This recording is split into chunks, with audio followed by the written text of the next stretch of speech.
Ah, j'ai pas mis sur la vidéo, c'est bon. Alors, Boker Tov à tous, paracha de la semaine. On ouvre le Sefer Vayikra, nouveau livre de la Torah, le troisième livre, qui s'appelle également Torah de Kohanim, qui parle essentiellement de la avoda du Beth Amikdash, des korbanot, le service du temple, tout au long des parachiotes. Au niveau des korbanot, il se pose une question générale. Vous savez qu'il y a différents types de korban, il y a différents types d'animaux qui sont apportés, mais il y a un point commun dans tous les korbanot, c'est qu'à chaque korban, on nous dit qu'il fallait déposer sur le misbéach le sang et la graisse du korban. Il fallait faire couler dessus, sur le misbéach, le sang du korban et la graisse du korban. Au-delà du fait de faire les morceaux, etc., de les brûler sur le misbéach, en fonction de différents animaux, il y avait différentes parties à brûler. Mais en plus de ça, donc il fallait mettre le dam, le sang et la graisse. Rachamim demande et disent pourquoi il fallait apporter sur le misbéach et faire couler ces deux éléments qui impressionnent à la bête. C'est un peu ce qu'on va essayer de voir, aujourd'hui. Alors c'est marqué, ça vous connaissez dans Mishnah dans Avot, qui nous dit que Beshoshat Dvarim Haolam Omed. Le monde y tient sur trois choses. Al Shaloshat Dvarim. À la Torah, à la Avoda, et al Gimelut Chasadim. Et c'est Avoda. Avoda c'est Avodat à Mishkan, Avodat à Bet Amikdash. C'est l'Avodat des Korbanot. Ce qui veut dire que le monde, un des trois piliers du monde, qu'est-ce qui fait reposer le monde? C'est la Avoda du Bet Amikdash. Dans la Gemara, c'est marqué, dans Ta'anit, dans Megillah, dans plusieurs Gemarot, c'est marqué que si ce n'était le service du temple, si ce n'était les Mahamadot, ça veut dire le service du temple, tout le Bet Amikdash, Akadosh Baruch Hu n'aurait jamais créé le monde. C'est-à-dire qu'il n'a créé le monde que parce qu'il savait qu'à un moment donné dans l'histoire, il allait créer un endroit où on allait faire là-bas un service avec des Kohanim, avec des Korbanot, etc. S'il n'y a pas ça, Akadosh Baruch Hu, jamais il aurait créé le Olam. Comme ça, c'est marqué dans la Gemara.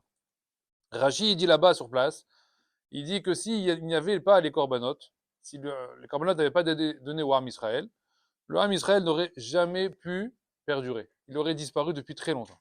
Ce qui veut dire qu'on doit notre existence, jusqu'à aujourd'hui, uniquement bisrout à Korbanot.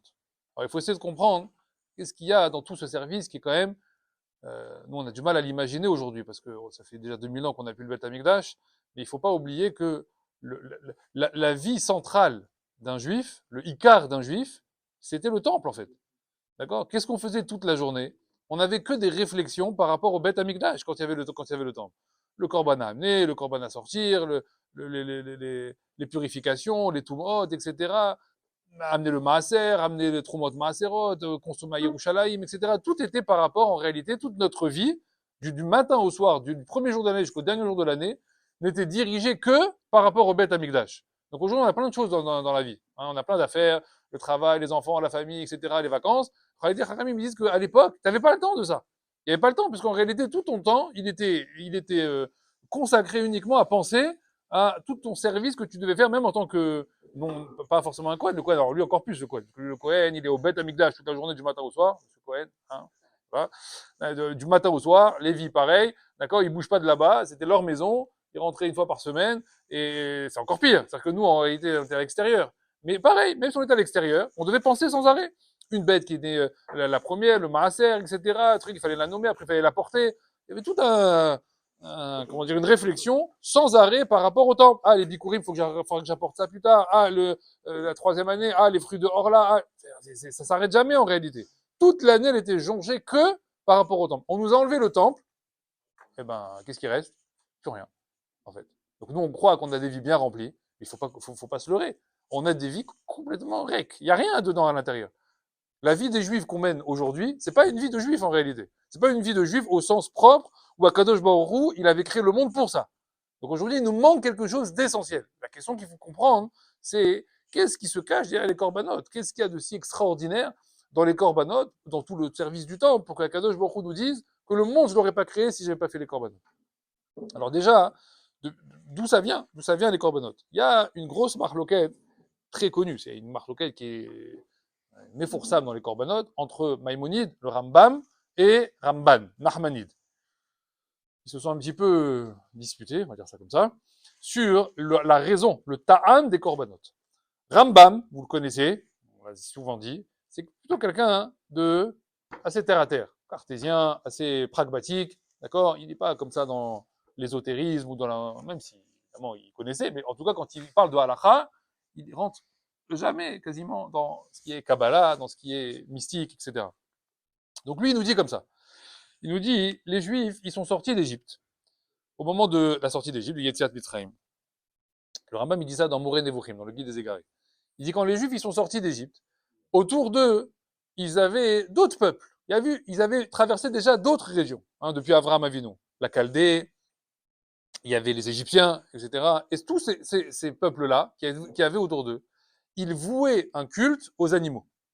D'accord? Ils avaient toujours dans leur religion, dans leur pratique religieuse, d'accord, des animaux qui étaient comme ça, élevés un petit peu au rang de Dieu, mais en tout cas de divinité. On nous dit, par exemple, le Rambam, il nous dit que les Chaldéens, là où vivaient Avraham Avinu, en Mésopotamie, ils avaient les bovins. Tous les bovins, ils étaient comme ça, un petit peu préservés dans la culture religieuse là-bas. Comment ça s'appelle? En Égypte, on le sait, c'est pour ça qu'on a pris l'agneau le soir de Pessah, parce qu'ils avaient une idolâtrie, adoration, voilà, une adoration concernant l'agneau. Donc chaque peuple comme ça. Alors nous dit le Rambam, c'est très simple. Comme les Juifs, ils étaient quand même englués dans tous ces peuples-là, et qu'il y a quand même une influence de Avodah qui est très forte dans le monde à cette époque-là. Akadosh Baruch Hu, pour ne pas que les Bnei Israël, ils se sentent un petit peu pris entre deux éléments, ça veut dire, mais on a vécu comme ça pendant 2000 ans et maintenant tu nous demandes de plus rien faire. Alors Hachem, qu'est-ce qu'il a fait? Il a utilisé leur tendance à vouloir faire de la Avodah Zarah et il l'a juste dirigé vers Akadosh Baruch Hu, en leur disant, bon, alors vous allez continuer à comme ça, à prendre des animaux, les shriter, les machins, etc. Mais maintenant, vous allez le faire avec une mitzvah. Maintenant, ça va devenir une mitzvah. En gros, c'est pour prendre une tendance, c'est pour prendre comment dire, quelque chose qu'on a déjà en nous, qui est quasiment impossible à déraciner, mais ça va devenir maintenant quelque chose d'ordonné, de religieux, etc., à l'intérieur de la Torah. Donc le Rambam, il dit, c'est la seule raison pour laquelle il y a les korbanot. On fait des korbanot pour nous éloigner de la Avodah Zarah et pour éviter de faire des korban pour la Avodah Zarah. Autant les faire pour Hachem. Ça veut dire, de toute façon, on a une tendance à faire des korban. Alors autant le faire, mais autant le faire pour Akadosh Baruch. Ça, c'est le Rambam. Ouais. Des autres animaux. Non, avec des autres, voilà, justement. C'est-à-dire celui-là, c'était genre le Dieu, quoi, et les autres. Alors le Ramban, Nachmanide, si lui, il n'écrit pas cette phrase, personne ne peut l'écrire et personne ne peut la dire. Donc je vous mets les guillemets et je vous lis la phrase du Ramban, je vous la cite. Le Ramban écrit, je ne peux pas croire que à Moré, le maître, dans Moré Nevochim, ait pu dire une absurdité pareille. Voilà. Ça, c'est Nachmanide, dans le texte. Pourquoi? Pourquoi il dit ça, Nachmanide? C'est pas juste une... Attends, il s'explique. Il dit, j'ai plusieurs problèmes. Le premier problème, c'est qu'on voit clairement dans la Torah que les korbanot, ils ont un ta'am de kaparat avonot. C'est marqué clairement dans la Torah, les chaper al kol avonotenu. C'est pour être mechaper, les avirot. C'est quoi?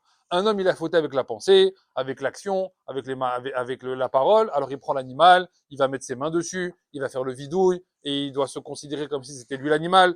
Il y a une expiation par rapport au korban, de comprendre que la Avera, en fait, j'aurais dû moi finalement être mochumat, et finalement c'est la bête qui est prise un petit peu à ma place en remplacement à la place au lieu de moi, mais ça sera la bête. Donc c'est pas juste pour détourner une tendance ou une pulsion de Avodah Zarah, c'est aussi être mechaper avonot. Pourquoi tu parles pas de mechaper avonot? Il demande au Rambam. Deuxième chose qu'il a le Ramban en tête, il lui dit en plus, avant l'Égypte même, avant la Chaldée, il y avait déjà des gens qui avaient fait des corbanotes. Il y avait déjà des chachamim qui avaient fait des corbanotes. Qui ça? Noach, il a fait un corban. Caïn, il a fait un corban. Éveil, il a fait un corban. Hein? Mais Abraham, tu pourras dire, il était en Chaldée. Bon, mais avant tout ça, il y avait Adam, Vadaï, Adam aussi, Chazakubao. Donc tout cela, ça n'a rien à voir avec Avodah Zarah. Tu peux pas me dire que Caïn et Ével, ils ont fait des corbanotes pour enlever l'Avodah Zarah. Quel Avodah Zarah? Il y avait ou Caïn ou Ével. Il y avait personne d'autre. D'accord? Donc il peut pas faire un corban de Avodah pour se détacher de la Avodah Zarah. Noah, quand il sort de l'arche, il a compris que tous les animaux qu'Hachem lui avait donnés en double, en fait, en plusieurs exemplaires, c'était pour faire des corbanotes. Mais quand il sort de l'arche, Noah, il y a qui avec lui? Il y a personne, il y a pas de peuple. C'est pas pour se dégager de la Vodazara qu'il a fait ça. C'est Stam, Reach Nichoach Lachem. C'est aussi un cadeau pour un Kadosh Baruch Hu. Il rajoute le Ramban pour appuyer encore la question. Il dit en plus de ça, dans les korbanot, il y a aussi des korbanot Nedava. C'est quoi Nedava? Stam, cadeau, des offrandes, qui est ni pour Avonot, ni pour des fautes, ni par rapport à Vodazara. C'est Stam, un cadeau pour un Kadosh Baruch Hu. Pourquoi ils existent ces korbanot? Il fallait se contenter des korbanot imposés par la Torah, que si tu me dis que c'est pour la Vodazara, ben, je sais pas, tu me dis le bœuf, l'agneau, le machin, tel moment. Tu peux pas me dire après, bon, et Mitnadev Libo. Et celui qui a envie, il peut apporter encore un korban. Pourquoi? Quel rapport? Ça veut rien dire une chose pareille. Donc le Ramban, il est pas du tout d'accord. D'accord? Le Ramban, il dit, il y a une raison. Amok. Meod dans les korbanot. Il y a une raison. Un ta'am très profond à l'intérieur des korbanot. Et le problème, c'est que le Ramban, il nous dit 3 petits points et il dit rien. Il dit yesh ta'am amok me'od, il y a une raison très profonde dans les korbanot, 3 petits points et rien. Et il nous laisse comme ça. D'accord? Ça, c'est le Ramban. Alors, il faut on va essayer de creuser ailleurs. Voilà. Hein? Ah bah ça y est, il lui a répondu là. Là, il a fait une belle réponse là. Maintenant, nous, il faut qu'on cherche. Qu'est-ce qu'il y a d'autre dans les korbanot? Est-ce que c'est juste pour se détacher de la Avodazara? Les afriches, la Avodazara? Si c'est que ça, le Ramban il dit, aucun intérêt des korbanot. Il faut que tu m'expliques Noah, il faut que tu m'expliques Evel, il faut que tu m'expliques Adam. Et tu peux pas t'en sortir comme ça. Rabbeinu Yona, il écrit là-bas dans son Sefer de Sha'arei Teshuvah, il dit que, pareil que un peu ce qu'on a dit dans la Gemara, que tout le monde n'a été créé que pour le service du temple. Le monde entier. Tout ce que vous voyez dans le monde, tout ça n'a d'intérêt que s'il y a un service du Beth Amikdash. Ce qui donne peu d'intérêt au monde d'aujourd'hui, puisque il manque le temple, et c'est pour ça qu'on est tellement obnubilé par la construction du troisième Beth Amikdash. Parce que pour l'instant, le monde, il est en apnée. Il est en apnée de trouver un second souffle pour enfin avoir le Beth Amikdash pour justifier son existence. Le Sefer Achinour, c'est un Sefer qui il comptabilise toutes les mitzvot de la Torah, les 613 mitzvot, d'accord? Il reprend c'est un livre de halakha, il reprend les 613 mitzvot dans l'ordre, et il dit voilà, la mitzvah 1 c'est celle-là, la mitzvah 2 c'est celle-là, la mitzvah 3 c'est celle-là, etc. Et il nous fait tout le seder là-bas des mitzvot. Il nous ramène là-bas une des mitzvot dans le Sefer Achinour, c'est la mitzvah 95, et il parle là-bas justement des korbanot. Et il explique là-bas quel est la ma'out, quelle est l'essence, qu'est-ce qui se cache en réalité derrière un korban. Alors il dit comme ça. Je vous dis ce que dit le Sefer Achinour. Le Sefer Achinour, il dit qu'en extérieur, quand on regarde Adam et quand on regarde Behema, on regarde un homme et on regarde un animal, il n'y a pas beaucoup de différence entre les deux.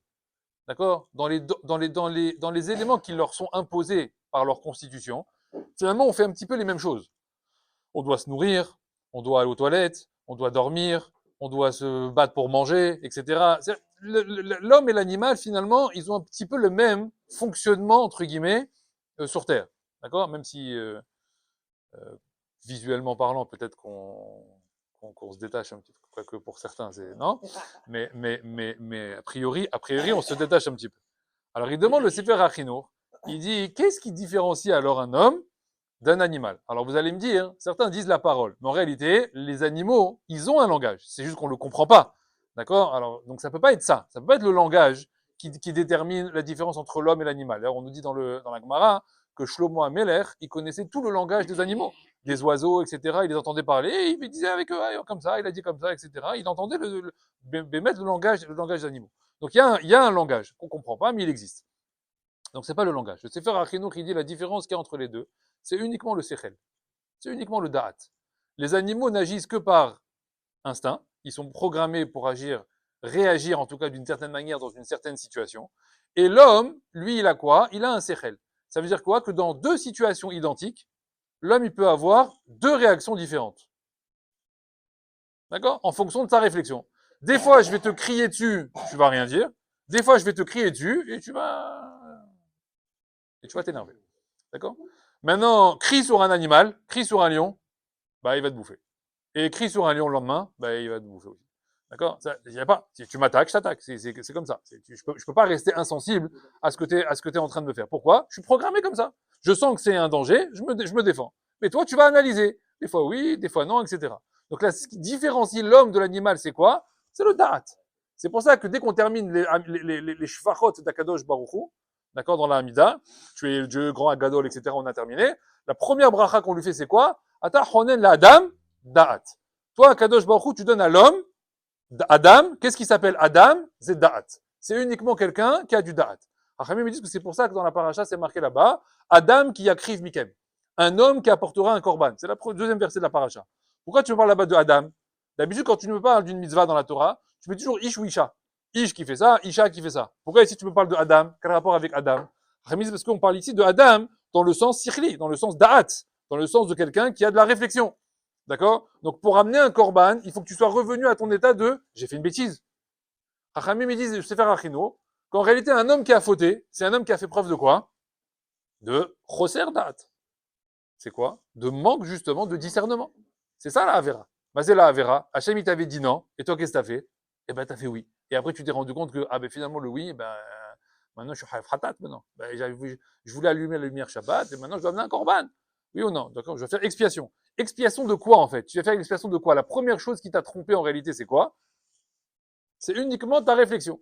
On t'a dit de faire quelque chose, et tu l'as fait quand même.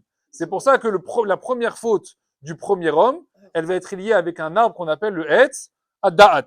Pas parce que cet arbre-là, il s'appelait comme ça, mais pour dire en réalité que le shoresh de la faute d'un homme, en réalité, il ne vient que de sa réflexion, que de la manière dont il réfléchit. Akadosh Baruch Hu, lui, il te demande de quoi? Tu fais ce que je te dis. Mais dès que tu veux commencer à rentrer en cheshbon avec Hachem, ah, peut-être non, ah, peut-être oui, ah, peut-être comme ça, ah, peut-être si c'est mieux ça. Hachem, il m'a dit comme ça, mais moi, je vois que c'est mieux comme ça. Hachem dit, tu rentres en cheshbon, ça s'appelle Avera.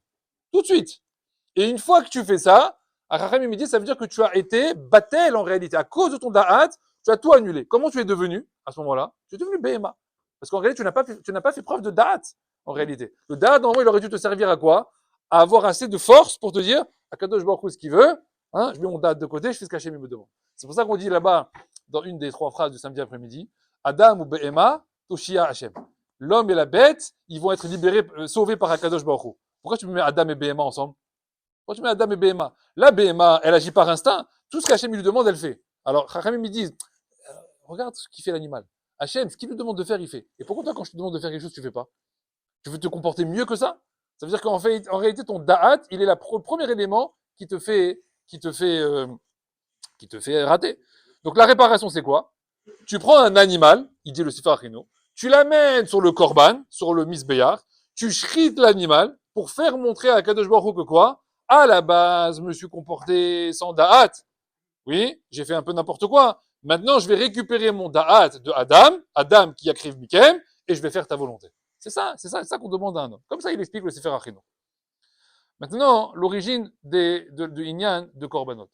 La première fois qu'on a parlé de Korban ou Am Israël, vous l'avez dit un peu tout à l'heure, je crois, c'est Avraham Avinu. Avraham Avinu, quand il était au moment de Brit Ben Abetarim, au moment de l'alliance entre les morceaux, Akadosh Baruch Hu lui a dit, voilà, il lui a fait comprendre qu'il l'avait choisi, lui, sa descendance, etc., pour faire perdurer le Ham Israël. Avraham Avinu, il a une question tout de suite à Hachem. Et il lui dit, quel sera le centre de ton lien entre les Bnei Israël et toi? Il dit, Hachem, il lui répond, c'est Bet HaMikdash. Le centre de notre réunion, de notre lien, de notre kécher entre le Ham Israël et moi, c'est quoi? C'est au Bet HaMikdash. Tout de suite, il demande à Avraham Avinu. Bah, ça, c'est bien gentil. Mais ça marche. Quand quoi? Quand le Bet HaMikdash, il est présent. C'est pour ça qu'Hachem, il lui a dit là-bas, tu veux connaître le lien avec moi et Ham Israël? Prends une génisse de 3 ans, prends un truc de 3 ans, etc. Ça veut dire quoi? Par le mérite des corbanotes, je serai toujours en lien avec les Bnei Israël. Avraham lui dit, d'accord, mais ça c'est quand il y a le Bet HaMikdash. Et quand tu auras plus de Bet HaMikdash, quel lien tu vas avoir avec les Bnei Israël? Alors, Kadosh Baruch Hu lui répond, là-bas c'est marqué dans le Midrash, Hachem il lui répond, Kvar katavti sidre à korbanot. Mais j'ai déjà écrit le seder des korbanot. Bisman shekorim hem lefanai. Au moment où ils liront les korbanot devant moi, malé à la vakatou, je veux leur considérer comme si quoi? Qu'ils lui écrivent, comme s'ils avaient apporté vraiment mamash. vous lisez les korbanot, Zé korban hatat, Zé korban ola, Zé korban shlamim, etc. On lit les korbanot, on lit comment on fait un korban hatat, comment on fait un korban ola, etc. Il fallait l'amener là-bas, asperger ici, dépecer la bête comme ça, etc. Le truc, ça, on lit tout le korban. Qu'est-ce que tu as fait ici, là? Tu as amené un korban hatat. Tu as amené un korban ola, comme si tu étais dans le misbéar. Comme ça, il lui répond à Kadosh Baruch Hu. Comme il dit David à Melech, comme il dit, c'est marqué dans les Teilim, il dit où est-ce qu'elles se trouvent aujourd'hui, où est-ce qu'ils se trouvent aujourd'hui les vaches et les taureaux? Les vaches et les taureaux qu'on a portés, il demande, il dit David Améler, où est-ce qu'ils se trouvent aujourd'hui? Parim, c'est faté, nous. C'est ce qu'on dit dans la tfila. Hein? Elles sont où les parim? Elles sont entre nos lèvres. Qu'est-ce qui a remplacé les korbanot? On dit c'est la prière, c'est la tefila. Comme c'est marqué dans la Gemara, dans Brachot. C'est marqué, pourquoi on a institué les tfilot, Shacharit, Mincha, Ve'arvit. On nous dit c'est Keneged à Korbanot. Korban Tamid du matin, Korban Tamid de l'après-midi. Et le soir, c'était les Evarim pour brûler les graisses des Korbanot sur le Misbéar. Il fallait brûler tous les membres, etc. qui restaient, d'accord, pour le soir. Donc on a 3 tfilot. La Gemara, elle dit, c'est par rapport aux Korbanot. Donc les Korbanot et la tfila, c'est une seule et même chose. Comme c'est marqué dans une autre Gemara dans Ta'anit, là-bas c'est marqué les Ha'ava. Comment c'est marqué dans le schéma? Vaya im shamu atishmu emizvota etrem ayom les Ha'ava ou l'ovdo bechol levafrem. Comment on aime Akadosh Baruch Hu ou l'ovdo bechol levafrem, c'est marqué. Le servir de tout votre cœur. Eved bechol levafrem. La Gemara Ta'anit, elle demande Eze avoda shebalev. C'est quoi cette avoda qui vient du cœur? Moi je connais la avoda qui vient des mains. Tu prends un korban, tu la mets sur le misbéyar, tu shriftes de korban, les où? Ça, c'est la avodat du Beth Amikdash. Oui ou non? C'est une avodat maasit. C'est quoi ce qui s'appelle ovdo bechol levavchem, servir avec un cœur? Réponse de la Gemara, zet fila, zo it fila. C'est les tfilotes qu'on fait avec la bouche. Et c'est pour ça qu'on va voir dans la halacha. Vous allez voir là-bas toutes les règles de la tefila, les règles de la hamida. Quand je dis tefila, c'est hamida. Hein. Toutes les règles de la hamida là-bas, qui vont reproduire en réalité la même situation, comme si on apportait un korban. C'est pour ça qu'on se tient debout pour la Hamida. C'est pour ça que Chachamim disent la manière de s'habiller, qu'il faut avoir une tenue correcte, la kavana, la concentration. Si quelqu'un il a porté un korban et il pense à autre chose, le korban il est pas saoul. Si Chachamim disent que même si on te dit comme ça, on te dit il y a un korban qui est censé être mangé à certains moments de la journée une fois que tu l'apportes. D'accord? Tu dois le manger en un jour et une nuit par exemple. Ok? Tu l'amènes au Kohen, tu dis voilà, je voudrais rapporter un korban, un tel, et celui-là, il faut le manger entre, monsieur le Kohen, il faudra que vous mangez ce korban-là qui reste entre une journée et une nuit. Le Kohen, il dit ouais, d'accord. Et dans sa tête, le Kohen, il dit rien à faire, moi, je mangerai la semaine prochaine, le korban, il me casse les pieds, celui-là, j'ai pas faim. Ça s'appelle pigoul dans les korbanot. Pigoul, ça veut dire qu'en réalité, au niveau de la kavana, tu n'as pas fait le korban avec toutes les règles halachiques, le korban, il est pas saoul. Et le type, tu lui dis après qu'il part, tu dis, au fait, je voulais vous dire, j'ai fait le korban. Le type, il allait partir maintenant. Je dis, monsieur, le Kohen, il lui dit, je suis désolé, mais en fait, je suis trompé. Hein. Moi, j'avais pensé le manger mercredi. Il faut recommencer. Allez racheter un veau là-bas, là, à 5000 shekels, là, dans le marché des veaux. Il faut me rapporter un veau, il faut recommencer. Et tu peux le recommencer 10 fois comme ça. C'est une tannée, en réalité. D'accord? Maintenant, il demande les Chachamim, il dit, je comprends pas. Comment la Gemara, hein, elle peut comparer la tfila et les korbanot? Ma qui entre les deux.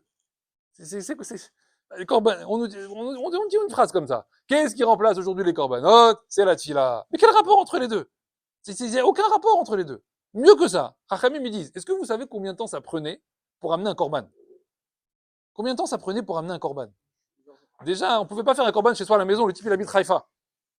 D'accord? Il habite Haïfa maintenant. D'accord? Il doit amener un korban à Yerushalayim. Il doit l'amener son korban. Il est Haïf Khatat. S'il l'amène pas, il a un Khatat sur la tête. Donc il doit l'amener. Combien de temps pour amener un Khatat? Hein? Il pouvait l'acheter là-bas, mais il faut qu'il y aille. Combien de temps ça prend?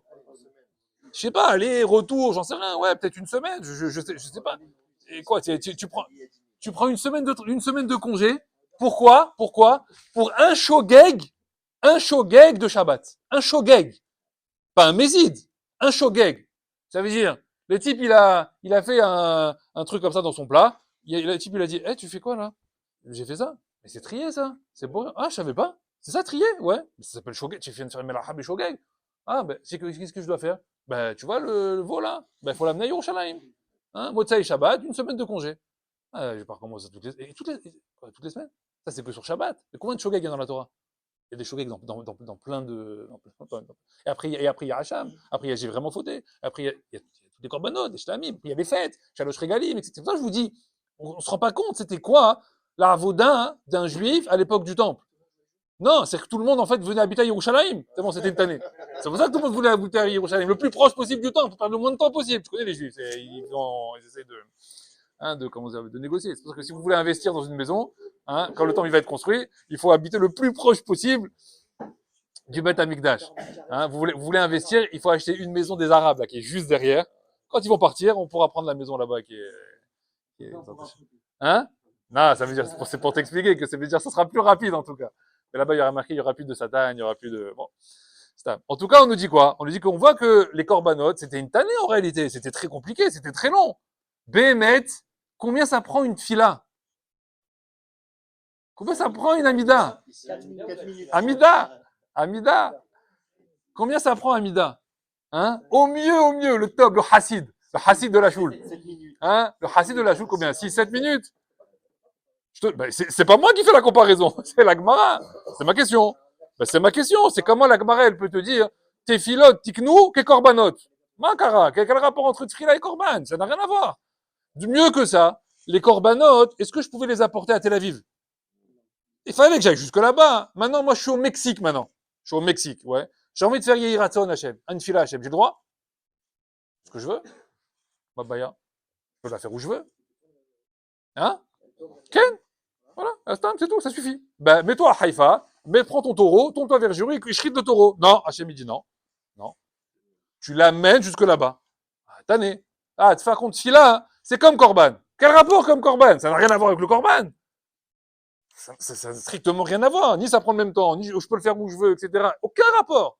Mieux que ça. La Gemara, elle dit là-bas dans Brachot, après, au nom de Rabbi Elazar, elle va dire, la tfila, elle a une ma'ala au-dessus des korbanot.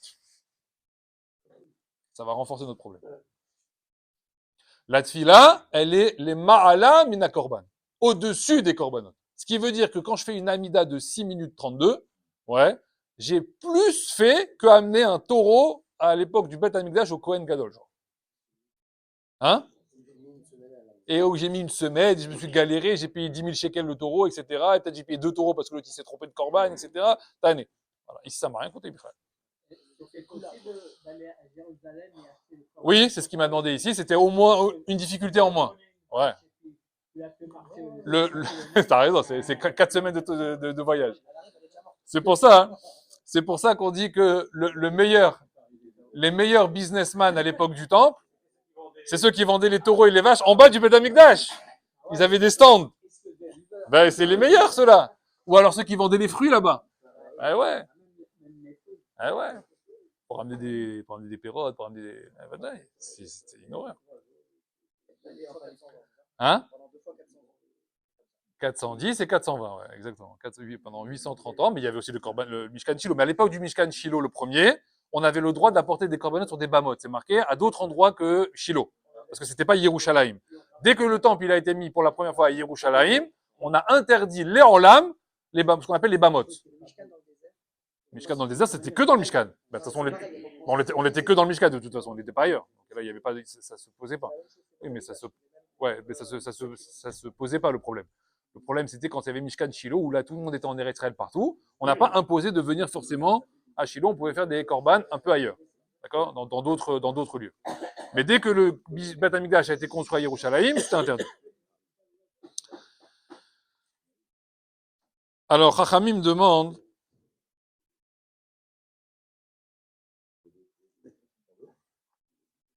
il y a un livre qui s'appelle Beit Elohim de Rav Tirani. Il demande comme ça. Comment un homme, il doit faire sa tefila? Quel doit être le but de la tefila? On va vous apprendre ce qu'il y a à l'intérieur de la Hamida, vous connaissez les brachot qu'il y a à l'intérieur, mais quel doit être son tachlit? Au moment de prier, quel doit être le but? Pourquoi je prie en réalité? Si un goy, il vous demande, Lama tamid palel, pourquoi tu pries? C'est dur de répondre, parce qu'il faut pas se trop... Qu'est-ce qu'Hachem il veut quand je prie? Un goy, il te demande, il te dit, Lama tamid palel.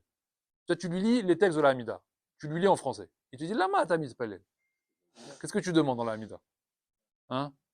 Bon, tu fais 3 Shvachot à Hachem, Kol HaKavod, Hachem Ilael, Agadol, Agibor, je sais pas quoi. Une fois que tu as terminé ça, qu'est-ce que tu fais dans la mina? Merci. Tenli, tenli, tenli, tenli. Hein? Qu'est-ce qu'il y a là-bas? Donne-moi la refoua, donne-moi la slicha, donne-moi la da'a, donne-moi la refoua, donne-moi la geoula, donne-moi ceci, donne-moi cela. Bon, on est des lourdeaux, quoi. Rien qu'on demande toute la journée. Et à la fin, quand même, on dit merci. On dit manachnoulach, etc. On dit 2-3 merci. D'accord? Mais en réalité, le cœur de la Hamida, c'est quoi? C'est des bakashot, ce qu'on appelle. D'accord? C'est bichlal des demandes. Alors maintenant, le gars, il vous demande, mais je comprends pas. Quand tu pries là, comme ça, ouais, tu obtiens après? Hein? Oui, des fois non. Des fois oui, des fois non. Mais plus oui ou plus non? Pareil. Plus oui. Plus oui, toi tu dis? Ah, on dit pareil. Plus non, oui. Tous les matins, Voilà. Forcément, ça, les épreuves qu'on a. Hein?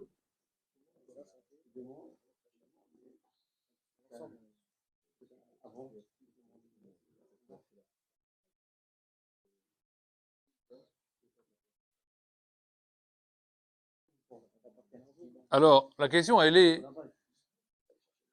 comme ça. Quand un gars, il vous pose une question, il faut toujours lui poser, nous, une question, comme ça.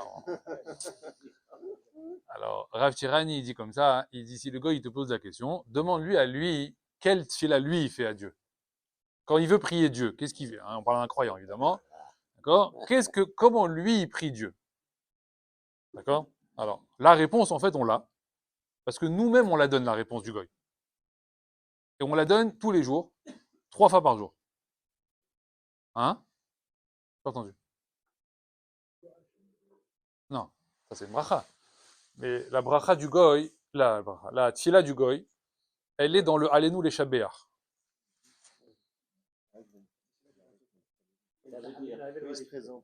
Dans le Alenu les Shabéar qu'on dit à la fin des 3 tfilot. Vous connaissez Alenu les Shabéar? À la fin, quand on finit la tfila, on dit un texte qui s'appelle Alenu les Shabéar. Et maintenant, on va remercier Hachem, Hashvachot, louange à Kadosh Baruch. Et là-bas, au plein milieu, on parle de quoi? On parle de la tfila du goy. Et on dit comment il prie le goy? Comment il prie le goy? Alors? Il y en a pas un qui va bien la phrase. Allez, vas-y, c'est pas grave. Vas-y. Voilà, c'est la tfila Taderer qu'il appelle. Hein? Voilà. On dit eux, qu'est-ce qu'ils font? Mishtahavim. La Hevel, ils se prosternent. Bon, ils ont l'impression qu'ils se prosternent à Dieu. Mais c'est bien de se prosterner, non? Non, c'est bien. Attends, voilà, mais c'est bien. Oui, ils se prosternent. Umitpalilim el, et ils prient vers Dieu. Umitpalilim el, c'est ce qu'on dit là-bas. Ils prient vers Dieu. Et après, qu'est-ce qu'il y a marqué? Ve'el et Akadosh Baruch Hu, Lo Yoshia. C'est quoi Lo Yoshia? Ça veut dire, il ne leur répond pas. D'accord? Il ne les compte pas. Eux, ils prient vers des vanités, vers du vent, etc. Ils prient vers Dieu. Mais Hachem, qu'est-ce qu'il fait? Qu'est-ce qu'il fait Dieu? Lo Yoshia. Il n'écoute pas. Ça, c'est la tfila des goyim. C'est un peu dommage. C'est-à-dire, tu pries, tu demandes et tu n'obtiens pas. C'est un peu ridicule. Par contre, nous, normalement, on ne dit pas le Alinu Shabia. Normalement, tu fais un parallèle. Vous priez vers Dieu et il ne vous répond pas. Parallèle. Et nous, on prie vers Dieu. Il ne répond pas non plus. Non, et normalement, tu veux comparer. Et il nous répond. Qu'est-ce qu'il y a marqué? Ve'anachnu. Alors, ve'anachnu mishtah. Allez, vas-y.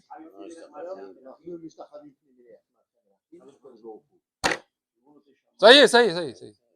Et nous, on se prosterne à Akadosh Baruch Hu, le roi des rois. Point. Non, ça veut dire que le roi n'est pas le bon. Voilà, mais vous n'êtes pas dans ma question. Ça veut rien dire, c'est pas la réponse. Et à chacun, c'est pas, tu me dis, eux ils prient et nous on prie. Ça c'est bon pour l'instant? Eux ils prient, nous on prie. Mais vous priez, vous obtenez rien. Et nous on prie et. Des fois oui, des fois non. Mais il n'y a pas marqué. Mais il n'y a pas marqué. Pourquoi on n'a pas cité ici un Teilim connu? Terem, avant qu'on l'appelle, il répond. C'est marqué un Tehillim comme ça. Il répond. Bechol kor'enu elav. À chaque fois qu'on l'appelle, il répond. Pourquoi on l'a pas dit ici? La différence qu'il y a entre les goïms et nous, c'est quoi? C'est que eux, ils prient, ils obtiennent rien, et nous, on prie, on obtient. Non, il n'y a pas marqué ça. Rav Tirani, ici, il dit, Zesod atfila. Voilà, c'est quoi la tefila.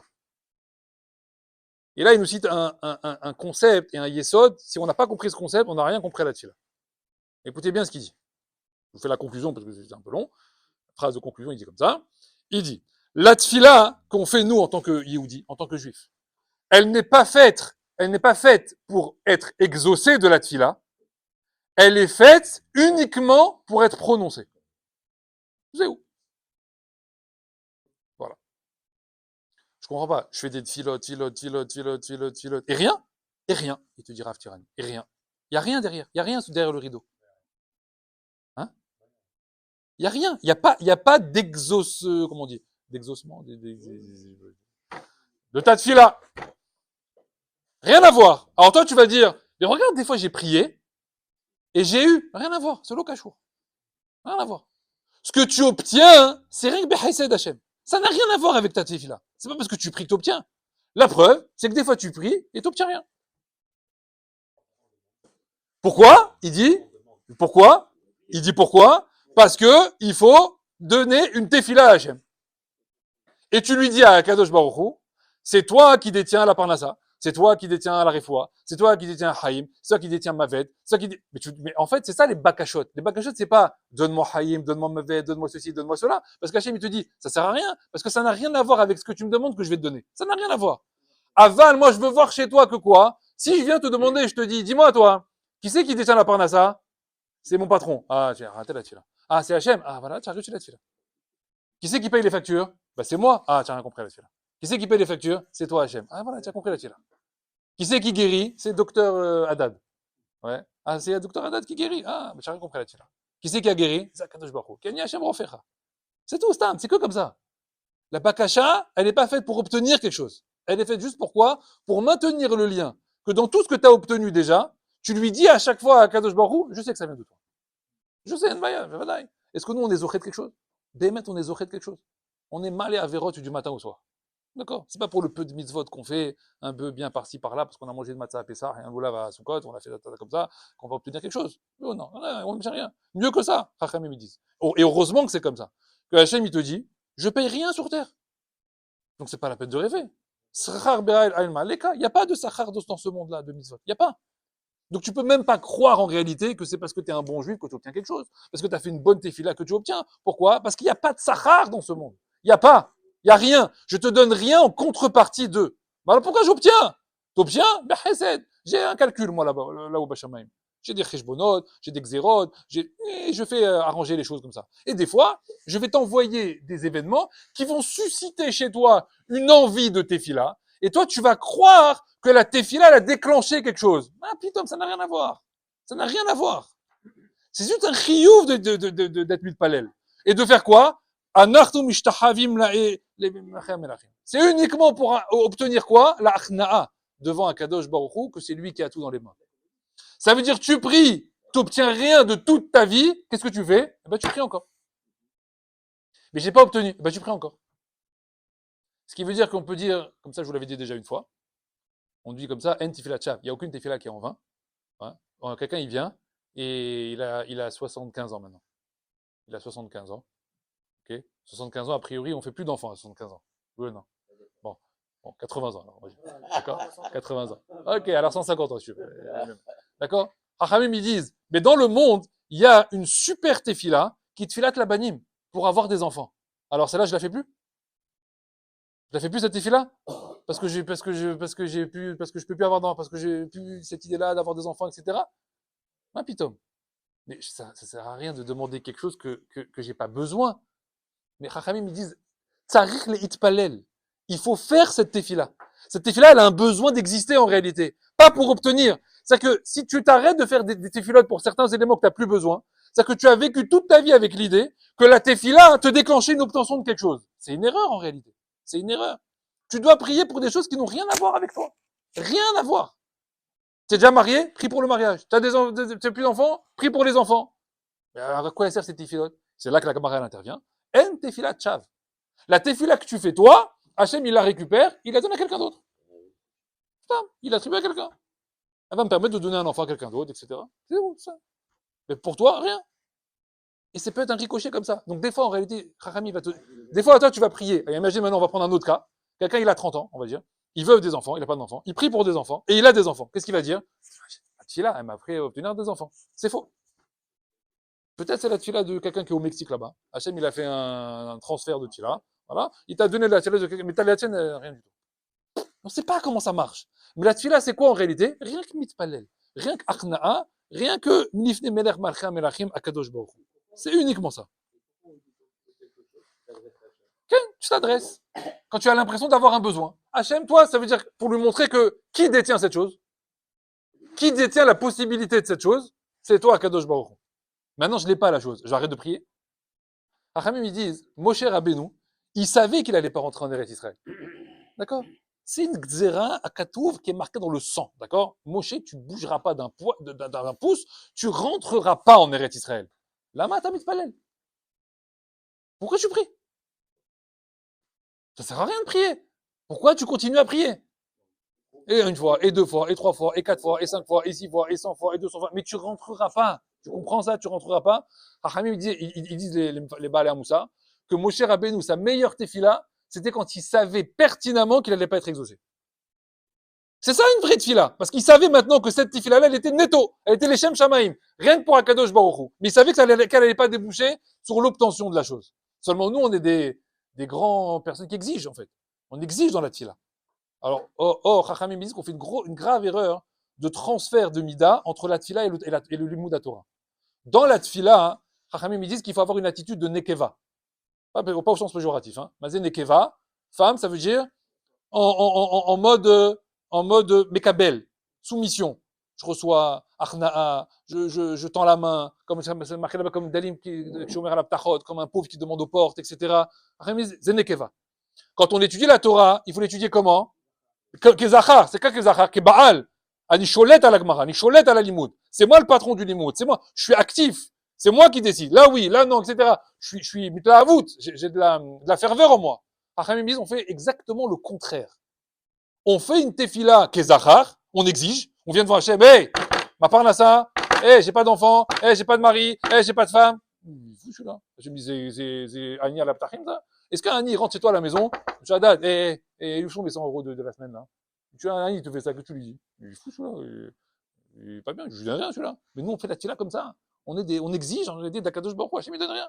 Et quand on étudie la Torah, on vient, on s'assoit, et on est halash. On écoute le shiur. Les gens, ils adorent ça. J'ai écouté un shiur. Moi, j'ai écouté un shiur. C'est quoi écouter un shiur? Écoutez, un jour, c'est être actif. J'ai participé, j'ai posé une question, on a fait des trucs, pile poule, j'étais d'accord et pas d'accord. Ça, c'est Torah. Ça, c'est l'imoud à Torah. Mais seulement nous, qu'est-ce qu'on fait? On fait le contraire en réalité. D'accord? Donc la tfila, c'est quoi? La tfila, c'est quoi? C'est Achna, c'est véritablement, en réalité, se remettre dans les mains d'Hachem. Seulement, pourquoi on n'arrive pas à le faire? Le Maharal, il a identifié le problème. Le Maharal, il dit, vous savez pourquoi on n'arrive pas à le faire? Parce que ça obligerait l'homme à accepter l'idée de ne plus être autonome. L'homme, il a un besoin d'indépendance. Il a un besoin de savoir que c'est lui qui maîtrise et que c'est lui qui fait les choses. Si maintenant je te dis, non, toi tu fais rien, et tu es complètement dépendant d'un tuteur. C'est qui ton tuteur? C'est Akadosh Baruch Hu. Ce qu'il te dit de faire, tu fais. Il te dit de parler, tu parles. Il te dit de t'asseoir, tu t'assois. Il te dit d'avancer, tu t'avances. Il te dit de te lever, tu te lèves. Tu étudies, tu n'étudies pas. Et c'est lui qui décide. Toi, tu es une marionnette. L'homme, il aime ça? L'homme, il aime pas ça.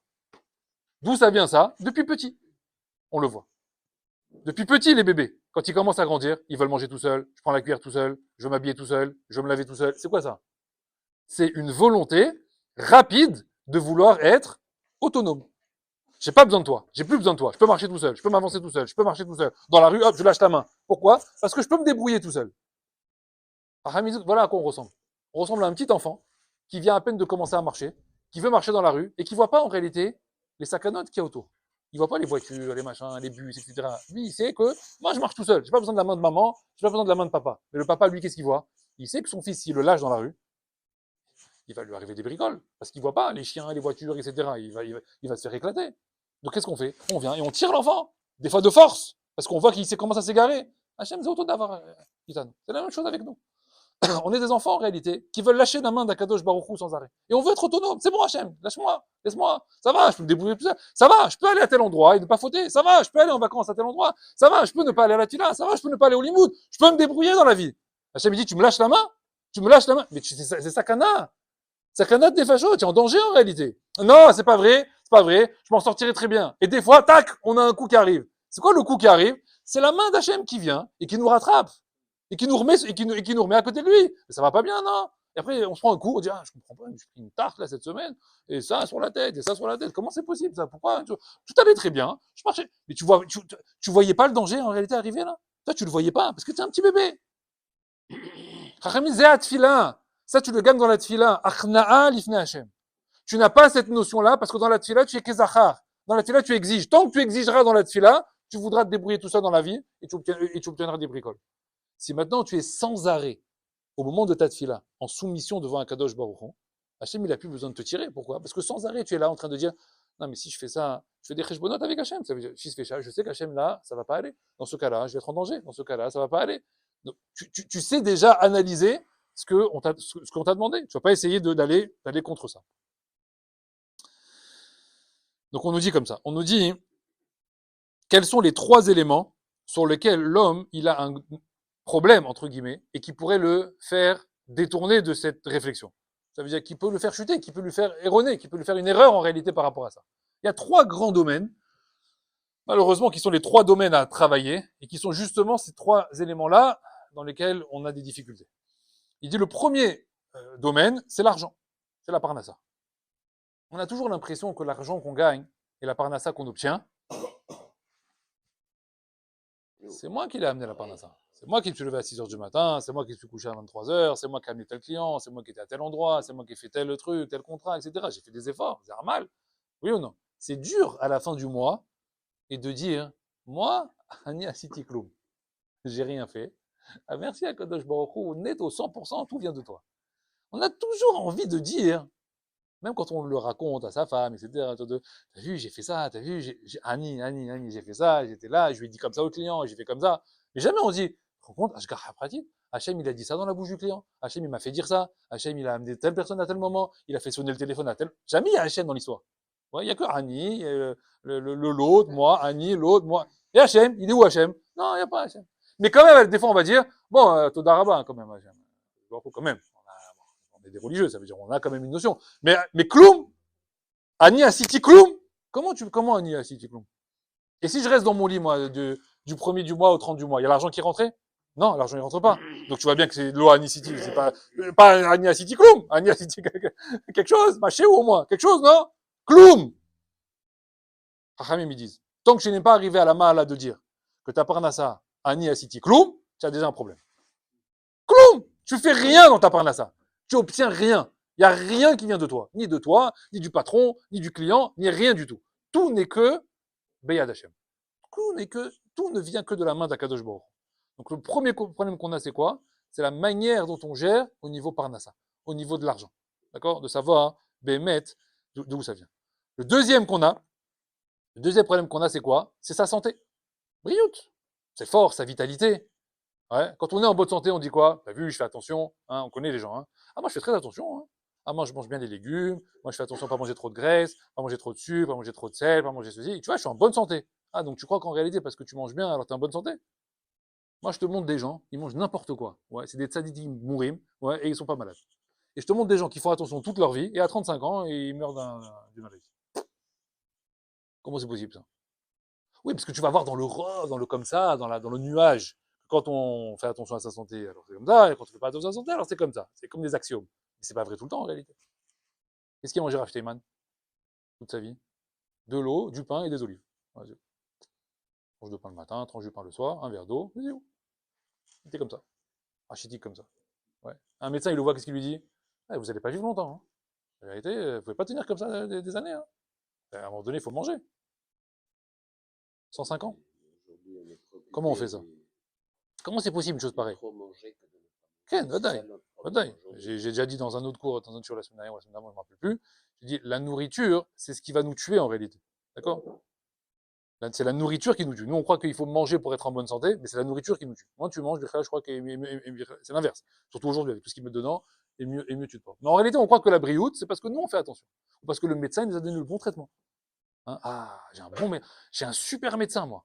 Ah, j'ai un médecin, il m'a trouvé un traitement.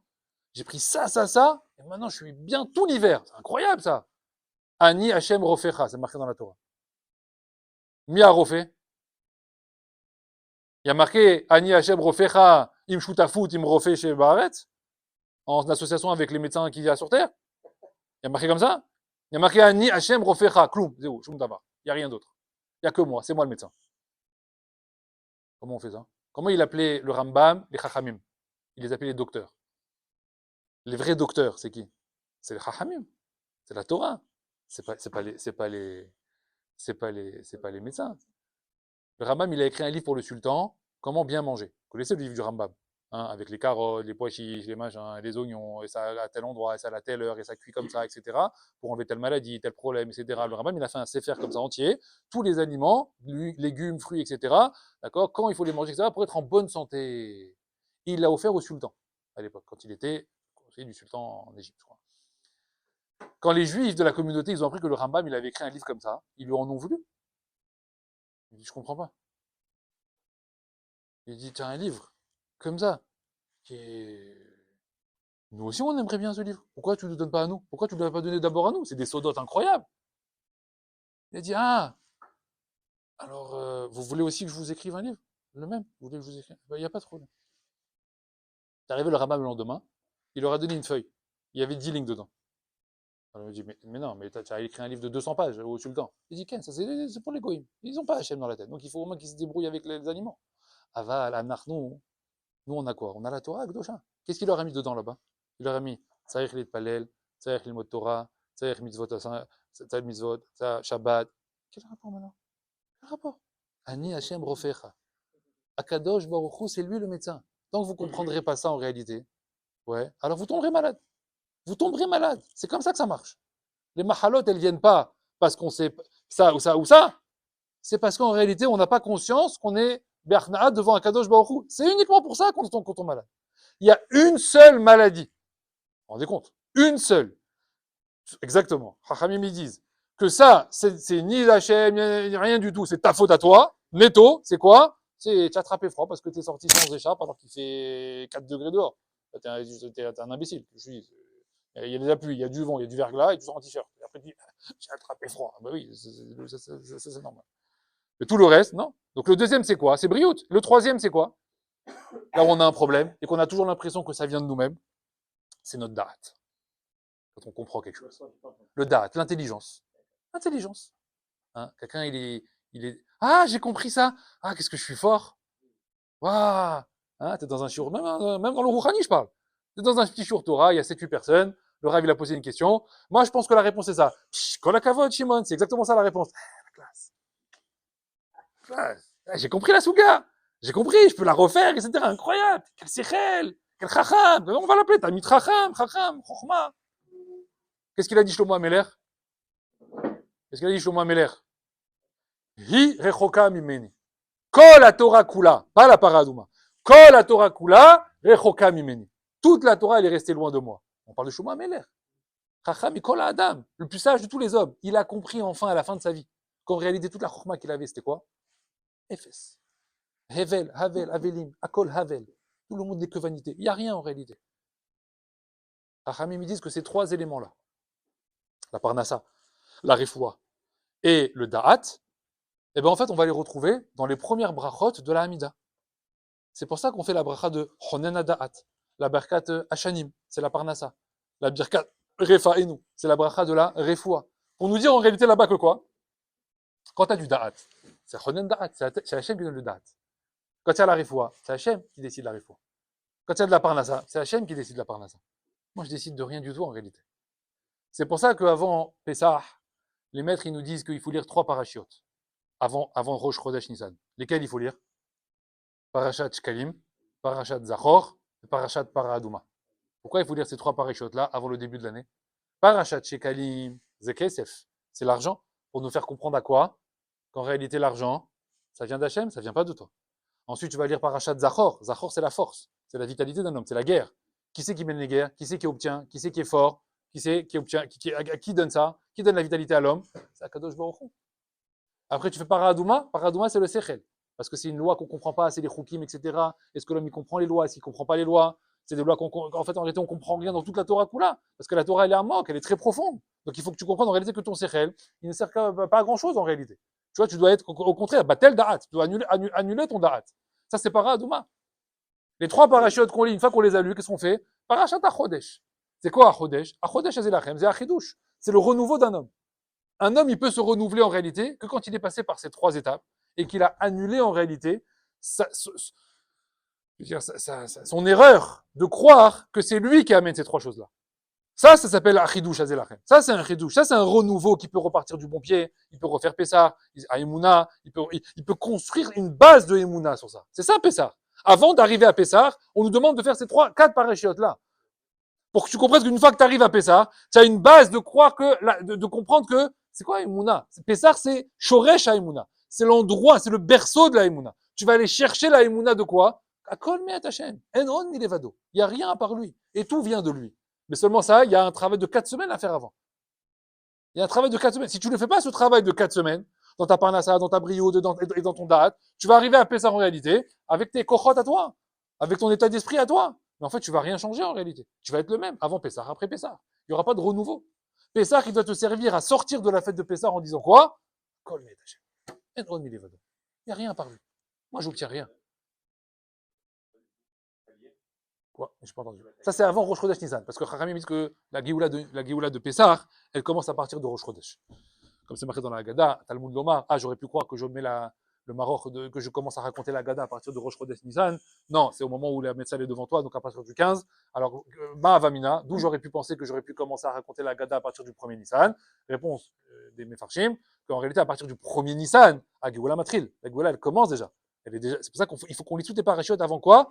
Avant Rosh Chodesh. Et le dernier, c'est quoi? Parashat Chodesh. Parashat Chodesh qu'on a lu la semaine dernière, juste avant Rosh Chodesh Nisan, hier, on rentre dans Rosh Chodesh Nisan, c'est Atralat à Géoula. C'est le début de la Géoula. Mais il faut avoir déjà faire un cheshbon sur sa parnassa, sur sa santé, sur son da'at, etc. De comprendre que quoi? Moi, j'ai rien sur.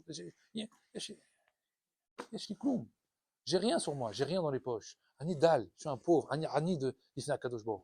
Et si je viens comme un hachir, si je viens comme un riche devant Hachem, et je commence à exiger des choses, moi, j'ai pas besoin de toi, je peux me débrouiller. Bon, je te demande un petit peu, quoi. Sur un malentendu, peut-être, je peux obtenir quelque chose, quoi. Peut-être un peu mieux. Mais ce que j'ai, c'est bien, hein. La vérité, j'aurais pu ne pas te demander, Hachem. Hachem me dit comme ça, tu viens me voir. Ça marchera pas, en réalité. Kerash, Shoel à la Ptachim, c'est marqué. Il faut être comme un pauvre qui demande aux portes. Si tu pries pas de cette manière-là, Hachem il dit Zélo tfila. Ça s'appelle même pas une tefila. Belachon be'inyan tahanunim. Même la hamida, elle doit être faite dans un état d'esprit de quoi? De supplication. La tfila elle-même, je parle. La hamida elle-même. Vous prenez là-bas au Siman Tzadikret, 98, le Beur Halacha.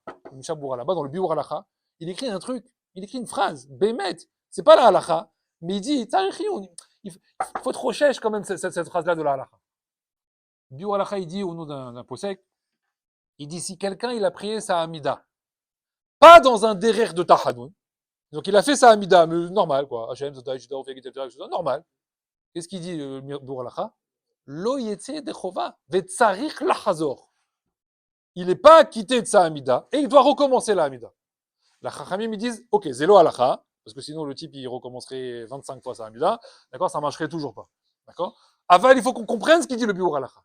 C'est-à-dire que la Hamida, c'est ça en réalité.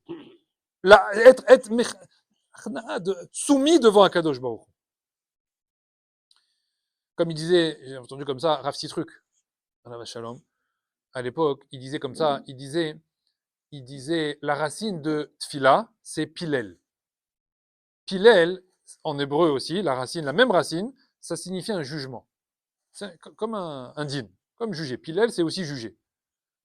Palel, c'est aussi c'est juger. Il dit quel rapport maintenant avec un jugement? La tfila, c'est pas un jugement. Il dit si. Il disait comme ça. la tfila, c'est un jugement de toi-même.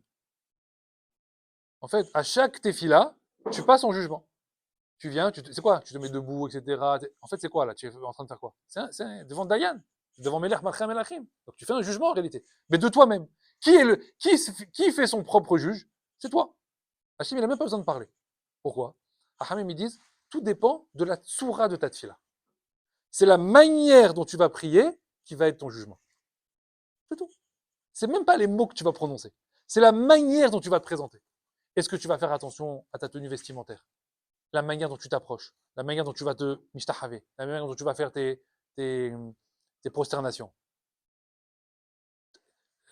La tsoura. De quelle manière tu es venu? En tongs? En maillot de bain? En Marcel? Éclaté comme ça? Tête à l'envers? Non, comment tu es venu me voir? Zetfila, Zelifne Melech Kadosh Baruch Hu. J'avais entendu de la bouche de Rav Elbaz. Il a dit un homme qui vient comme ça, un peu déglingué à la tfila. Ouais. Alit Palel, il disait Rav Elbaz. C'est quoi? Ne prie pas. Ne prie pas. C'est ridicule. En fait, c'est quoi? C'est pour cocher une case. Asiti Mincha, Asiti Shacharit, Asiti Arvit, et comme ça toute la vie, comme ça toute l'année, 3 fois par jour, etc. J'ai fait ça. J'ai fait. C'est tout. Aval, au-delà de l'asot, devoir faire. Ouais, c'est quand le hitpalel? C'est quand que tu vas être mitpalel? C'est quand que tu vas faire la vraie tfila? Hein? En te courbant devant Hachem. Là, on fait les marioles parce qu'on n'a pas des gros problèmes dans la vie. Il dit Rav Desser, il dit malheureusement un homme il se réveille dans la tfila quand il lui arrive des tuiles. Hein? Quand il commence à lui arriver des problèmes et des bricoles, et là il commence à dire il y a un élément qui s'appelle tfila, je crois que je vais commencer à insister dessus. Rav Desser il dit bourrico, c'était avant qu'il fallait insister, quand il n'y avait rien. Rav Desser il dit quand tout va bien, il faut être le plus fort dans la tfila maintenant, quand ça va, parce que c'est des cochotes qu'on prend, quand ça ira pas, eh ben au moins on sera déjà sur sur la route. Mais quand tu fais rien du tout, tu es à l'envers, une tfila de 1 minute 40, ouais, quand tu as une vraie bricole, en fait tu t'es perdu en fait. Tu sais plus comment faire. Pourquoi? Parce que tu n'as pas été habitué vraiment à prier avec Hachem. Et ça va devenir très compliqué. Donc il faut aller chercher en permanence cette notion de tfila. Donc finalement, c'est un jugement de soi-même. Comme disait l'écouté Moharan, Rabbi Nachman de Breslev, il dit là-bas au tout début de l'écouté Moharan, il dit, c'est marqué que, à un moment donné, c'est marqué dans les psukim, que la Torah, c'est Ayalat Chen, une biche gracieuse. Une biche gracieuse. Les Mefarshim, ils disent là-bas, Ayelet, Zéa Torah. Chen, Zéa Tfila. Ce qui veut dire que la Torah, tu es obligé de l'habiller de Chen. La Torah, c'est bien. L'Imouda Torah, c'est bien. Tu es l'Omed, Chazak, Kol HaKavod. Aval, il manque l'enveloppe. Alors, c'est vrai que le Ikar, c'est le papier cadeau à l'intérieur. C'est le cadeau à l'intérieur. C'est la Torah. Aval, tu ne peux pas offrir un cadeau à quelqu'un, le cadeau. Non, tu lui fais un paquet cadeau. Vous voyez, quand tu offres un cadeau à quelqu'un, le ruban, le machin, tu sais que ça sert à rien, tu sais qu'il va le déchirer, tu sais qu'il va l'ouvrir. Aval, il faut le papier cadeau. Hachem, il dit, il vend le papier cadeau. Dans ta Torah, le Ikar, c'est le noyau. Aval, il faut quelque chose. Sinon, pourquoi j'ai mis comme ça, il dit, sinon, pourquoi j'ai mis des écorces aux fruits? Pourquoi j'ai mis des écorces aux fruits? J'avais qu'à faire le fruit direct. Pourquoi j'ai mis une écorce aux fruits? Il y a une shmira du fruit, et il y a l'écorce. Alors, je vais me dire, l'écorce, on va l'enlever, on va la jeter. Aval, s'il n'y a pas l'écorce, il n'y a pas le fruit, en fait, parce que le fruit est pourri. Donc le fruit, qui est le Ikar, il a besoin de l'écorce pour vivre. Donc la Torah, qui est le Ikar, si tu veux l'accompagner, si tu veux l'obtenir, si tu veux la faire perdurer, il manque quelque chose. Ok, c'est pas le Ikar, c'est le Tafel. Aval, s'il n'y a pas ça, il n'y a pas de Torah. Il n'y a pas de Limoud. D'ailleurs, ils disent même, les Chachamim, que le Limoud à Torah, c'est un leurre. Il peut même te provoquer plus de mal, le Limoud à Torah. Pourquoi? Parce que quand tu es l'Omed Torah, en réalité, comme je l'ai dit tout à l'heure, tu as l'impression d'être intelligent, d'obtenir des choses, de savoir des choses, d'apprendre des choses. Et en fait, qu'est-ce qui va gonfler en réalité, Chachamim disent? Comme ça dit la Gemara. Elle dit, celui qui est beaucoup l'Omed Torah et qui étudie pas du Moussar, il sera mal et gave. C'est tout ce qu'il va obtenir de la Torah. La Torah va le rendre gaftan. La Torah va le rendre orgueilleux. Elle va le rendre, Rodef Kavod, etc. Pourquoi? Parce que moi je connais, moi je sais, moi j'ai appris, etc. Ça provoque ça dans celui qui est l'Omed Torah. Comment il peut éviter ça? Il faut étudier du Moussar à côté. Pour justement, calmer ses midotes. Mais si quelqu'un n'étudie que la Torah et pas de midot, c'est catastrophique en réalité. Il sera quelqu'un qui sera mal et Torah, avec mal les midot raot, et avec beaucoup de midot raot. Donc c'est les deux en parallèle. Parce que si tu fais pas les deux en parallèle, en fait, tu détruis autour de toi. C'est ce que la Gemara elle appelle. La Torah, elle est Sam Chaim et Sam Mavet. Elle l'appelle les deux. c'est un élixir de mort ou un élixir de vie. Comment la Torah, elle peut être les deux? Un élixir de vie, si tu la mêles avec le limoud amidot, magnifique. Alors là, c'est... Là, tu comprendras que même quand tu étudies, en fait, tu comprends rien, tu sais rien, et tu vas te soumettre. Enfin, quand tu étudies et que tu apprends et que tu comprends et que tu crois que tu as obtenu des choses et que tu sais des choses, et on va m'appeler ceci, on va m'appeler un tel, on va me donner des 10, on va me donner du kavod. Ah, il me dit, ça c'est quoi ça? Ça me va être, c'est un élixir de mort. Et toi, tu es en train de te suicider, et tu es en train de faire du mal autour de toi, en réalité. Tu diffuses rien de tov, rien de bien, que des choses négatives en réalité. C'est même marqué là-bas dans la Gemara, malheur au Rav qui lui a enseigné la Torah, celui-là. C'est l'inverse, qu'on va dire sur toi. Pas parce que tu connais des choses qu'on va t'appeler ta mitracham. Ok, tu connais, Baruch Hashem, tu connais cette halakha, cette halakha, cette halakha. Et moi, je te vois au quotidien, tu te comportes comme un âne, comme un hamor. Ah, tiens, un hamor rempli de Torah. Kol hakavod. Tiens, un hamor qui marche dans la rue avec beaucoup de sacs de Torah. Tiens, un hamor. Ça change rien en réalité. D'abord, il faut comprendre en réalité qu'est-ce qu'on véhicule. Qu'est-ce qu'on doit amener. Le paquet cadeau ne donne pas la valeur d'intérieur. Le paquet cadeau, ben, au contraire, ça veut dire, on sait que le Icar à l'intérieur, il a énormément de valeur. Oui ou non? Alors il faut que le papier cadeau, il reflète, badaï, il reflète un petit peu en extérieur ce qui lui attend à l'intérieur. Parce que si maintenant je mets un cadeau, je mets une bague en diamant, ouais, et je l'offre dans une boîte en carton, au moment où je donnais la boîte en carton, madame en face, elle va faire la tête. Avant d'ouvrir, elle va dire, bah déjà, je m'attends pas à quelque chose d'extraordinaire, c'est une boîte en carton. D'accord? Par contre, je lui offre une boîte belle, satinée, comme ça. Elle n'a pas ouvert la boîte encore. Qu'est-ce qu'elle se dit? Si déjà le boîtier que je vais jeter maintenant à la poubelle, il est comme ça, bien présenté, etc., ça préfigure quand même qu'il y a quelque chose à l'intérieur de valeur. Hein, c'est pour ça que les choses de valeur, on les met dans des coffres.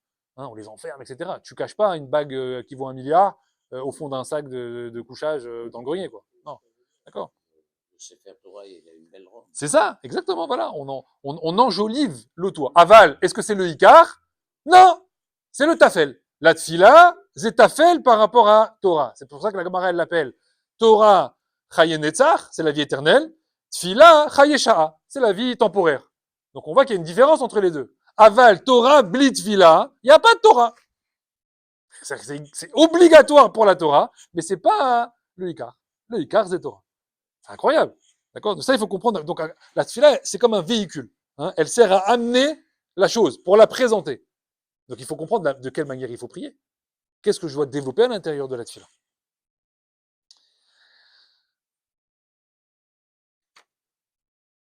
Alors, je raconte 2 histoires et après je vous laisse par rapport à ça. Avshteiman, un jour, quelqu'un il est venu le voir et il dirigeait un kollel avec des avrechim. Et il lui dit, voilà, Rav, j'ai énormément de problèmes de parnassa au kollel. On a de plus en plus de mal à payer les avrechim. Chaque mois, c'est une guerre. Chaque mois, c'est infernal. On est à chaque fois ric-rac et c'est très, très, très compliqué. Et on s'est réunis comme ça avec les personnes qui dirigent le kollel. Et on est arrivé à la conclusion qu'on va peut-être être obligé de se séparer de Avrechim. Si on ne peut plus comme ça continuer, voilà. Donc on voudrait l'avis du Rav pour savoir quoi faire. Shteman, il lui a dit, prends encore 5 Avrechim. Alors il lui dit, mais non, Rav, vous n'avez pas compris.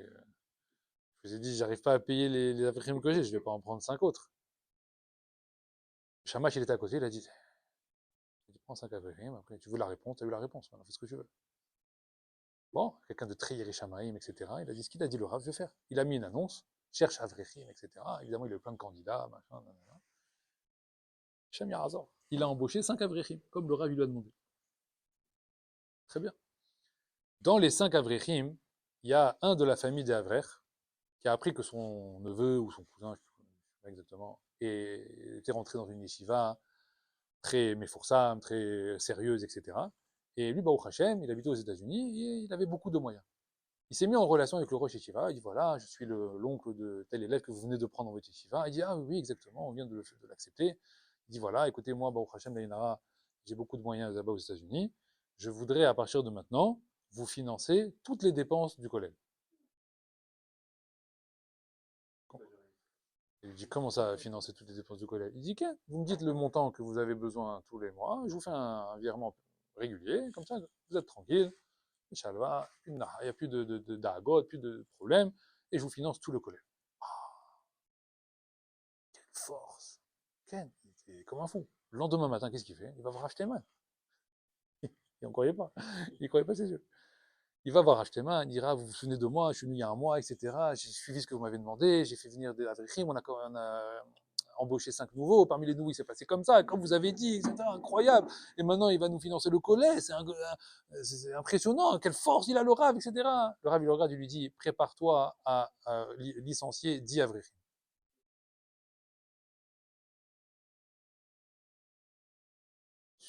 Oui, pourquoi? Le Rav, il lui dit comme ça.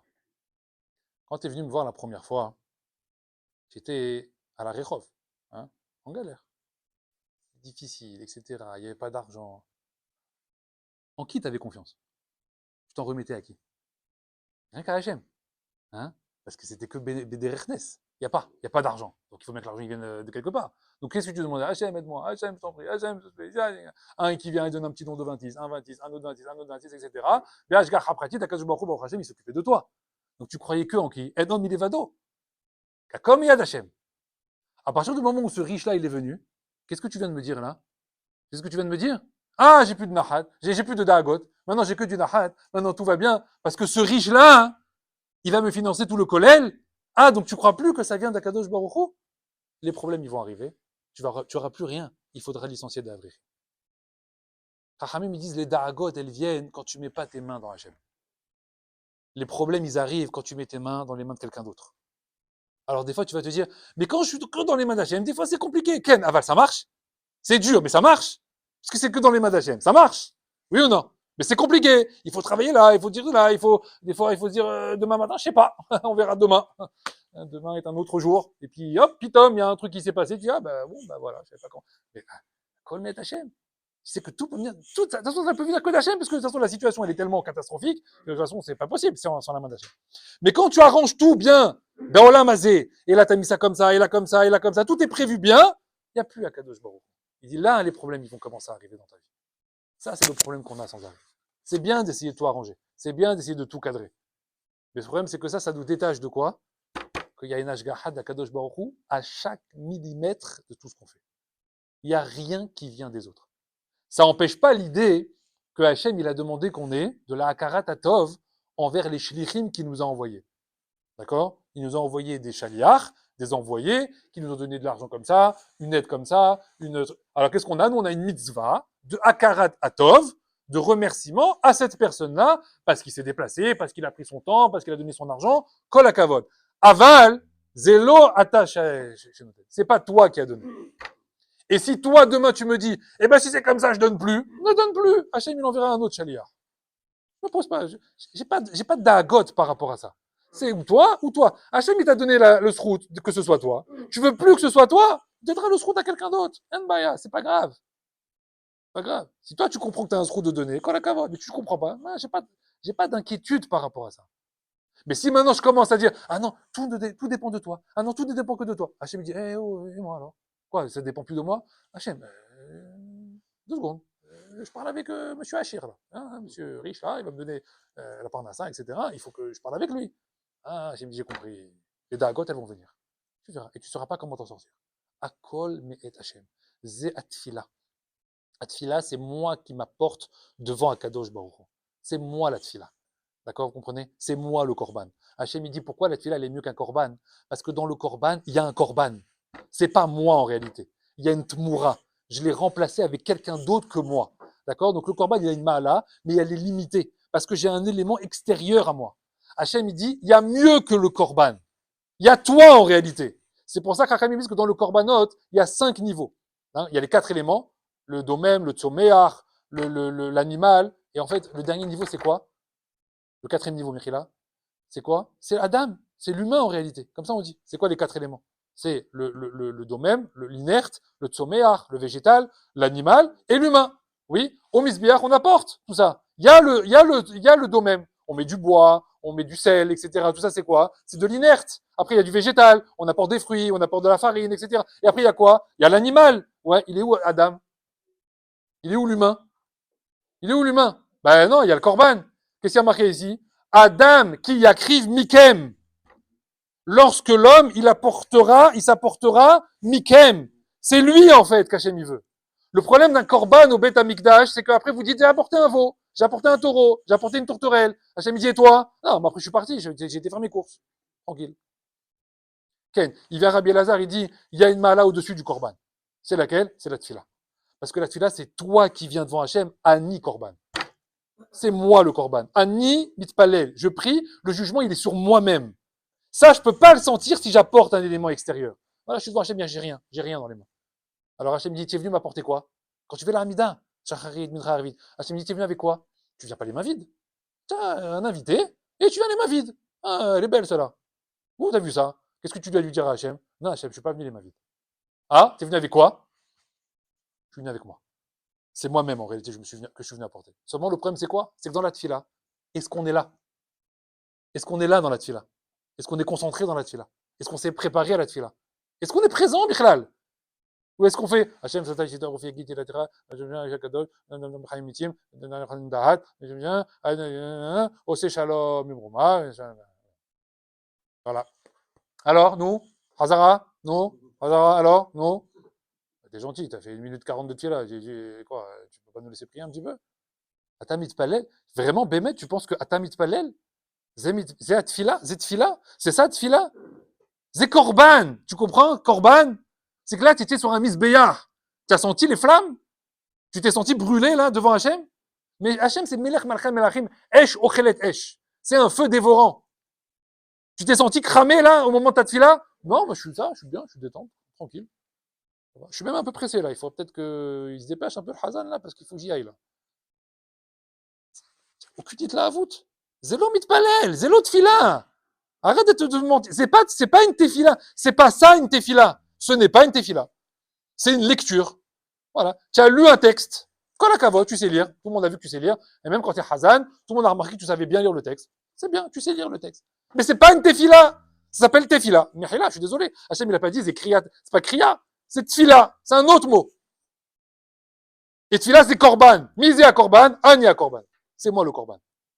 C'est pour ça que Rachamim me disent en réalité, je vous ai dit au début, pourquoi il faut mettre du sang et des graisses sur le korban? Vous vous rappelez la question? Pourquoi il faut amener dans le korban le sang et les graisses? Alors, je raconte la deuxième histoire et après je vous laisse. Une histoire pour Shabbat. Un jour, il y a un homme, il avait un magasin et pendant certaines heures de la journée, il allait étudier au Beth Midrash. Et un jour, il a laissé un employé au magasin, il est parti étudier au Beth Midrash. Et pendant qu'il était absent, il y a un homme, il rentre dans le magasin, très riche, et il lui dit, il est où le patron du magasin? Je voudrais lui parler. Alors l'employé lui dit, je ne peux pas le déranger, il est parti à l'étude, il est en train d'étudier la Torah. Alors il lui dit, j'ai une affaire très importante à lui proposer, j'ai pas le temps d'attendre qu'il revienne, allez le chercher, allez lui dire que je suis là. Il vient, l'employé, il dit, mais là, il m'a dit, Beth Midrash, Limoud, on le dérange pas. Il dit, mais c'est affaire en or. Si je la fais pas maintenant, il la fera jamais. Écoutez, moi, j'ai des instructions, c'est comme ça. Ok. 2 heures après, le type, il revient du Beth Midrash. Il dit, ça va, tout s'est bien passé, etc. Il dit, oui, bon, il y a un monsieur qui est venu. Il m'a dit de venir vous déranger, etc. Mais moi, j'ai respecté les consignes. Moi, je suis pas venu vous déranger. Qu'est-ce qu'il voulait? Il m'a dit, je sais pas. Il m'a proposé. Il a dit qu'il avait une affaire à vous proposer avec tel produit, tel.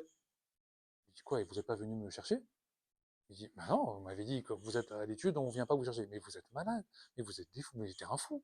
Mais ça va pas bien. Mais une affaire pareille. Mais une affaire en or, tu m'as fait rater. Mais bien sûr que tu viens me chercher au Beth Midrash quand c'est comme ça. C'est pas grave. Je suis juste en face. Je fais un saut, je viens, je règle l'affaire et je retourne. Mais c'est dingue, une bêtise pareille.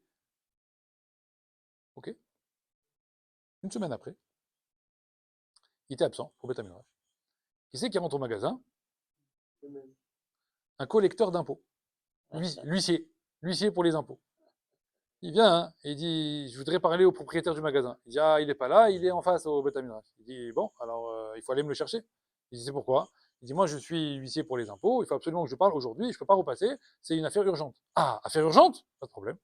Il va là-bas au Beth Amikdash, il dit, il y a une affaire urgente pour vous au magasin, il faut venir tout de suite.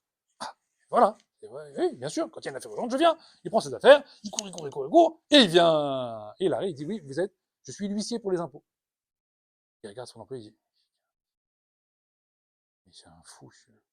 Mais pourquoi tu m'as appelé? Mais pourquoi tu m'as fait venir? Il dit, ah, monsieur le patron, je comprends rien. Hein. Vous m'avez dit de venir vous chercher, moi je suis venu vous chercher, qu'est-ce que vous voulez maintenant? Il dit, mais pas pour une affaire comme ça, pas pour un truc d'impôt. Il fallait dire, je suis pas là, il fallait inventer des histoires, il fallait dire quelque chose, il fallait inventer n'importe quelle excuse.